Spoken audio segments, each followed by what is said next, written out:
Anda sering diganggu dalam berkomunikasi karena jaringannya selalu hilang-hilang timbul, maka beralihlah kartu Telkomsel As 2000. Jaringannya lancar dan Anda puas dalam berkomunikasi dengan sobat dan rekan-rekan Anda dan kinerja Anda. Pakai selalu As Telkomsel, mantap. Cocok di HP apapun HP Anda. Gunakan selalu Telkomsel.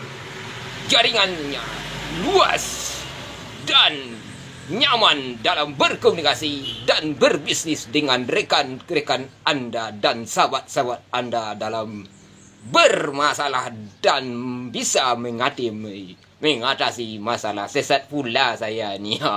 Yang penting lancar tapi tersendat-sendat. Ya, begitulah. Maklum aja deh.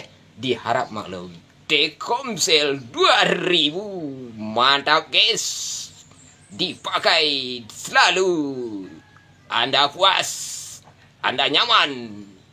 Betul, dicoba. Baru dipercaya. Selamat mencoba.